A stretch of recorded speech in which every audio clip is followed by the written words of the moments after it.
NCERT syllabus class 1 Hindi पाठ 8। इस कविता का नाम है चूहो मियाऊं सो रही है। घर के पीछे छत के नीचे पाँव पसारे पूंछ सवारे, देखो कोई मौसी सोई नासों में से सांसों में से गर गर गर गर हो रही है, चूहो मियाऊं सो रही है। बिल्ली सोई खुली रसोई, भरे पतीले चने रसीले, उल्टो मटका देकर झटका, जो कुछ पाओ चट कर जाओ, आज हमारा दूध दही है, चूहो मियाऊं सो रही है।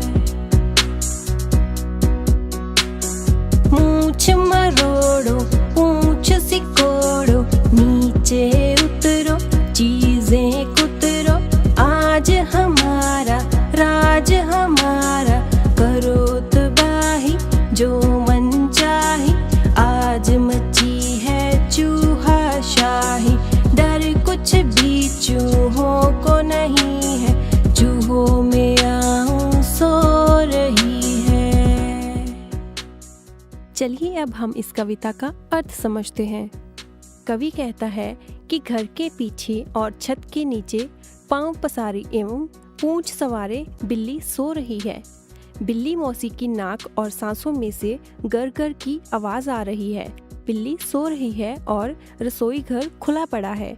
इसमें भरे हुए पतीले और रसीले चने रखे हैं।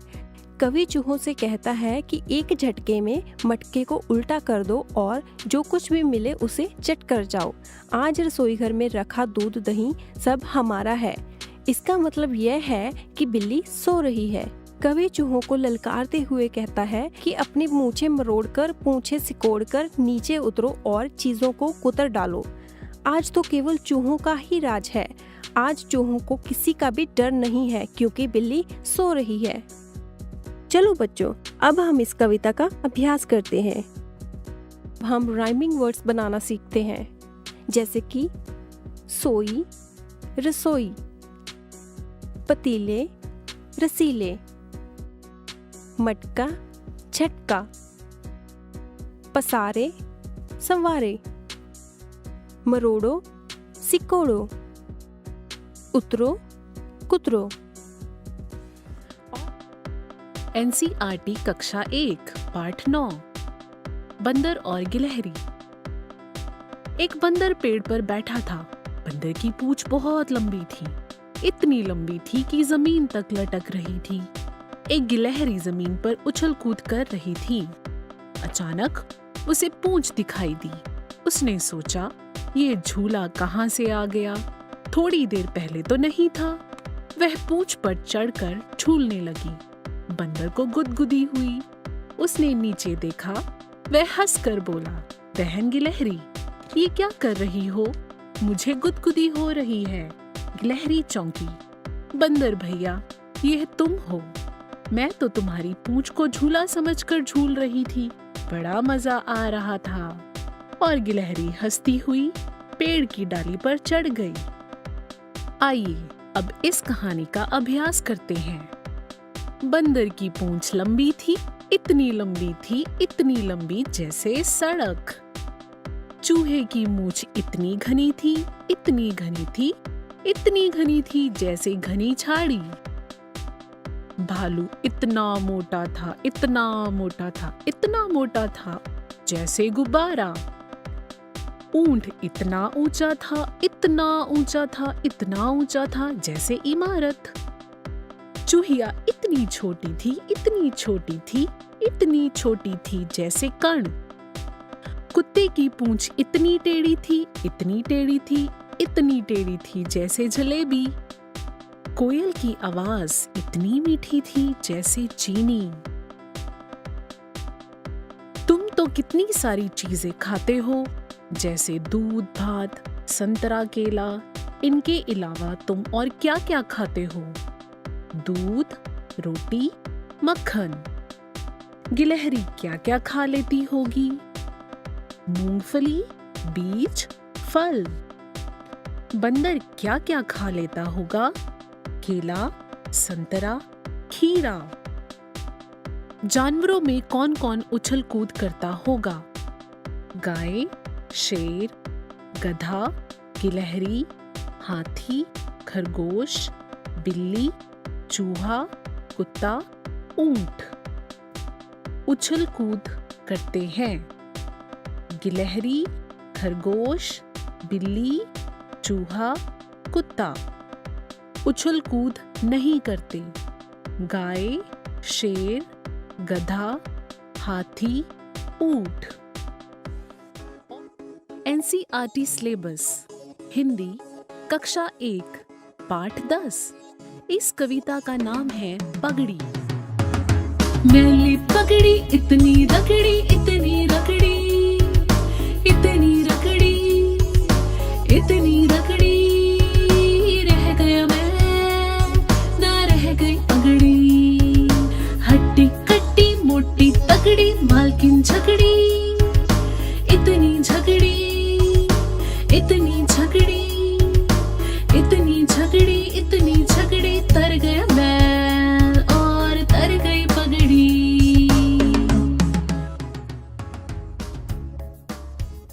आइए अब इस कविता का अर्थ समझते हैं। इसका अर्थ है मैली पगड़ी को इतना रगड़ा गया, इतना धोया गया कि मैल तो रह गया पर पगड़ी फट गई। एक हट्टी कट्टी और मोटी तगड़ी मालकिन इतना झगड़ी कि मैल भी तर गया और पगड़ी भी तर गई। आइए अब इस कविता का अभ्यास करते हैं। मालकिन ने मैली पगड़ी खूब रगड़ी। तुम इन चीजों को किससे साफ करोगे? नंबर 1 कागज, रबड़ से। नंबर 2 बर्तन, जूना, विम बार, राख आदि से। नंबर 3 पत्ते, पानी या कपड़े से। नंबर 4 जूते, पॉलिश ब्रश या कपड़े से। नंबर 5 दांत, दातुन या ब्रश से। पगड़ी को खूब रगड़ा तो पगड़ी फट गई। बताओ इनको खूब रगड़ोगे तो क्या होगा?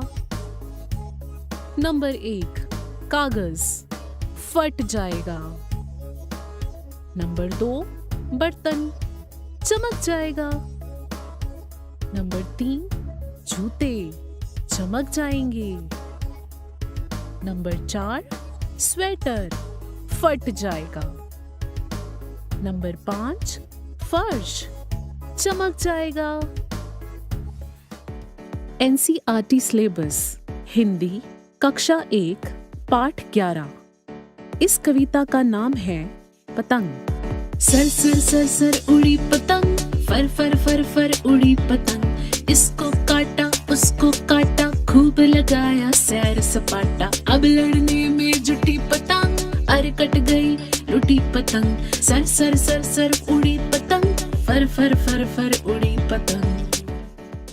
इस कविता में यह बताया गया है कि बच्चे पतंग से खेल रहे हैं। जब पतंग हवा में उड़ रही है तो वह सर की आवाज यानी कि ध्वनि निकाल रही है। पतंग हवा में जब उड़ रही है तो आसमान में इधर उधर सैर सपाटा लगा रही है। जब बच्चे हवा में पतंग से खेल रहे हैं तो पतंग एक दूसरे से टकरा रही है और इसमें एक दूसरे की पतंग कट जाती है। इसी तरह बच्चे खेल का मजा ले रहे हैं। चलो बच्चों, अब हम इस कविता का अभ्यास करते हैं। नीचे दिए खाली स्थानों को भरो। सरसर सरसर सरसर उड़ी पतंग। घंटी बोली। बच्चों, घंटी कैसे बोलती है? टन टन टन। उड़ता कपड़ा। कपड़ा उड़ने की आवाज कैसे होती है? फर फर फर, लहराए हवा में फर। खन खन खन, आवाज किससे आती है? बजती चूड़ी। सोचो और लिखो। तुम पतंग के साथ सैर सपाटे पर गई, वहां तुमने क्या क्या देखा? सोचो और बताओ। एक दिन मैं पतंग के साथ सैर सपाटे पर गई। मैंने देखा कि धरती की हर वस्तु आकाश से बहुत छोटी दिखाई देती है। आसमान से लोग चींटियों जैसे लग रहे थे और बादल पक्षी हमारे साथ उड़ रहे थे। पतंग कटकर कहां-कहां गिर सकती है? सोचो और बताओ। पतंग कटकर पेड़ के ऊपर, बिजली के खंबे पर, जमीन पर, इमारतों की छतों इत्यादि पर गिर सकती है। एनसीईआरटी सिलेबस हिंदी कक्षा 1 पाठ 12। इस कहानी का नाम है गेंद बल्ला। गेंद ने बल्ले से कहा, तुम मुझे क्यों मारते हो? बल्ले ने कहा, मारू नहीं तो खेल कैसे हो? गेंद जब बल्ले के पास आई तो उसने उसे जोर से मारा। गेंद कुदकती फुदकती दूर जाकर एक झाड़ी में छिप गई। बल्ला उसे ढूंढता रहा। ढूंढते ढूंढते शाम हो गई। अंधेरा गिरने लगा। गेंद खुश थी कि बल्ला परेशान हो रहा है। बल्ला निराश होकर लौट चला। तभी गेंद ने झाड़ी में से चिल्लाकर कहा, मैं यहाँ हूँ, आओ मुझे ले लो। बल्ले ने उसे झाड़ी के नीचे से खींचकर उठा लिया। गेंद ने कहा, देखो अब मुझे मारना मत। अब इस कहानी का अभ्यास करते हैं। गिल्ली डंडे के खेल में गिल्ली को डंडे से मारते हैं। कुछ और खेल बताओ जिनमें एक चीज को दूसरी से मारा जाता है। क्रिकेट, पिट्ठू, बेसबॉल, टेनिस, चिड़ी छक्का। गेंद खो गई तो गेंद बल्ला नहीं खेल पाएंगे। गुल्ली खो गई तो बताओ बच्चों, अगर गुल्ली खो गई तो क्या होगा? अगर गुल्ली खो गई तो हम गिल्ली डंडा नहीं खेल पाएंगे। माजा खो गया तो हम क्या करेंगे? माजा खो गया तो हम पतंग नहीं उड़ा पाएंगे। पासा खो गया तो हम क्या करेंगे? बताओ बच्चों, पासा खो गया तो क्या होगा? सोचो सोचो और बताओ। तो हम लूडो नहीं खेल पाएंगे। चिड़ी खो गई तो हम क्या करेंगे? बताओ बच्चों, चिड़ी खो गई तो हम चिड़ी छिक्का नहीं खेल पाएंगे। अगर तुम्हारे घर में गेंद खो गई तो कहां-कहां ढूंढोगे? बताओ, सोचो। गेंद पलंग के नीचे ढूंढेंगे। गेंद सोफे के नीचे भी ढूंढ सकते हैं। गेंद पर्दों के पीछे भी ढूंढ सकते हैं। गेंद दरवाजे के पीछे भी ढूंढ सकते हैं। और कहां? सोचो। बगीचे में भी ढूंढ सकते हैं। अलमारी के पीछे भी ढूंढ सकते हैं। कार के नीचे भी ढूंढ सकते हैं। और एनसीईआरटी कक्षा 1 हिंदी पाठ 13। इस कविता का नाम है बंदर गया खेत में भाग। बंदर गया खेत में भाग, चुटर मुटर तोड़ा साग, आग जलाकर चटर मटर, साग पकाया खतर बतर। सापड़ सुपड़ खाया खूब, पोंछा मुंह उखाड़ कर धूप, चलनी बिछा ओढ़ कर सूप, डट कर सोए बंदर भूप। आइए अब हम इस कविता का अर्थ समझते हैं। बंदर गया खेत में भाग, चुटर मुटर तोड़ा साग।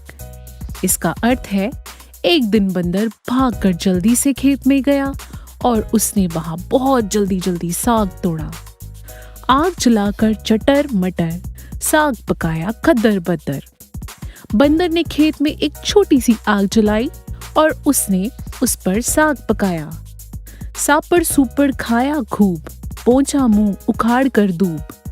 बंदर ने अच्छे से पेट भरकर मजे से खाना खाया और खा पी कर अपना मुंह पोंछा।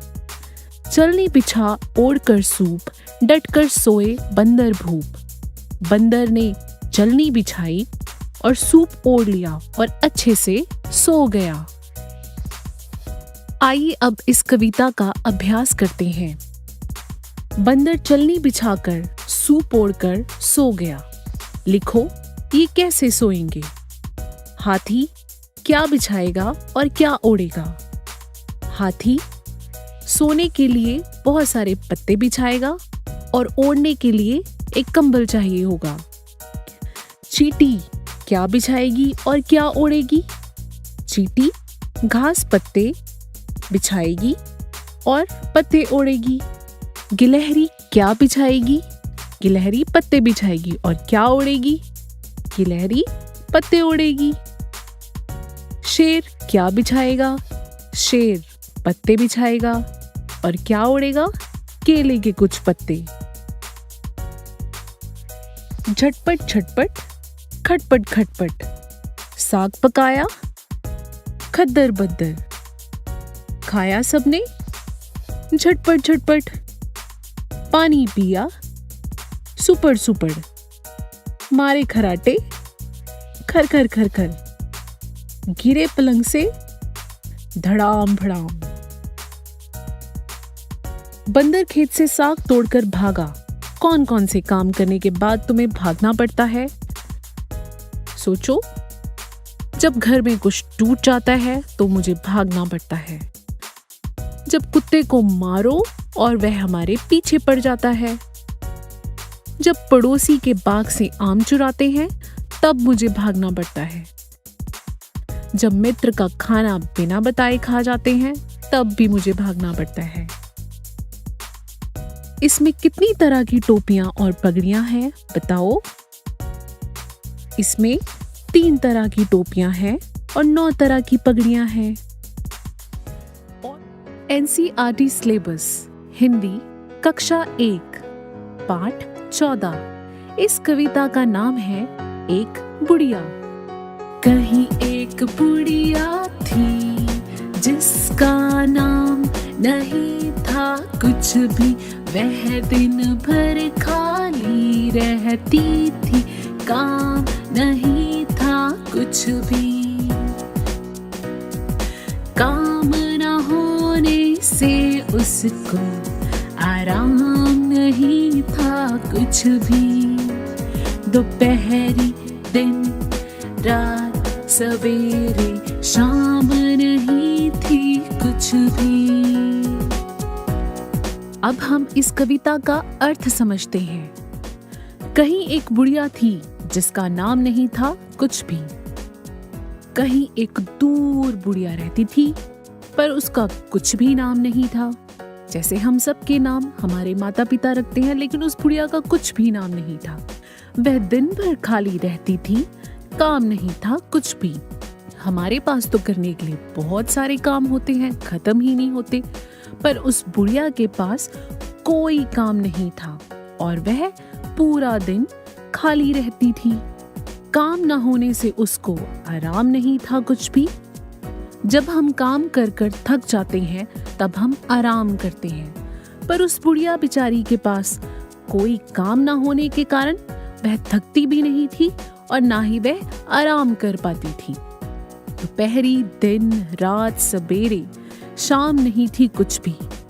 उस बुढ़िया को ना तो सुबह का पता था, ना दोपहर का पता था, ना रात का पता था, क्योंकि उसके पास कोई काम ही नहीं होता था और उसे शाम का भी नहीं पता था।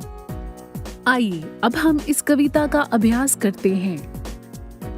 बिना नाम वाली बुढ़िया का कोई नाम रखो। बुढ़िया का नाम कमला हो सकता है। वह दिन भर खाली रहती थी, उसके लिए कुछ काम सुझाओ। बुढ़िया इस प्रकार के काम कर सकती है। वह झाड़ू लगा सकती है, वह दाल चावल बीन सकती है, वह बाजार से सामान ला सकती है, वह बच्चों की देखभाल कर सकती है, वह खाना बना सकती है, वह पानी भर सकती है। तुम्हारे घर में सबसे ज्यादा काम कौन करता है? हमारे घर में सबसे ज्यादा काम मेरी माँ करती है। तुम्हारे घर में सबसे ज्यादा आराम कौन करता है? हमारे घर में सबसे ज्यादा आराम मैं ही करती हूँ। एनसीईआरटी सिलेबस हिंदी कक्षा 1 पाठ 15 मैं भी। एक अंडे में से बत्तख का बच्चा निकला। बत्तख का बच्चा बोला, लो मैं अंडे में से निकल आया। एक और अंडे में से मुर्गी का चूजा निकला। चूजा बोला, मैं भी आ गया। बत्तख का बच्चा बोला, मैं घूमने जा रहा हूँ। चूजा बोला, मैं भी चलूंगा। बत्तख का बच्चा बोला, मैं गड्ढा खोद रहा हूँ। चूजा बोला, मैं भी खोदूंगा। बत्तख का बच्चा बोला, मुझे एक केंचुआ मिला। चूजा बोला, मुझे भी। बत्तख का बच्चा बोला, मैंने एक तितली पकड़ी। चूजा बोला, मैंने भी तितली पकड़ी। बत्तख का बच्चा बोला, मैं तैरना चाहता हूँ। चूजा बोला, मैं भी। बत्तख का बच्चा बोला, देखो मैं तैर रहा हूँ। चूजा बोला, मैं भी तैरूंगा। बचाओ! चूजा डूबते हुए चिल्लाया। बत्तख के बच्चे ने चूजे को पानी से बाहर निकाला। आइए अब इस पाठ का अभ्यास करते हैं। नाम 2। चूजा बार बार बत्तख के बच्चे की नकल करता रहता था। उसे चिढ़ाने वाला एक नाम दो। हम उसे चिढ़ाने वाला नाम देंगे नकलची चूजा। करके देखो और निशान लगाओ। चौक, डूबेगा या तैरेगा? डूबेगा। पत्थर, डूबेगा या तैरेगा? डूबेगा। रुई, डूबेगी या तैरेगी? बताओ बच्चों। रुई तैरेगी। कागज, डूबेगा या तैरेगा? बताओ बताओ। कागज तैरेगा। टहनी, डूबेगी या तैरेगी? कौन बताएगा? हाँ, टहनी तैरेगी। पेंसिल, डूबेगी या तैरेगी? पेंसिल तैरेगी। छिलनी, डूबेगी या तैरेगी? बताओ। डूब जाएगी। और सीखने के लिए सब्सक्राइब करें कैटरेक किड्स टीवी।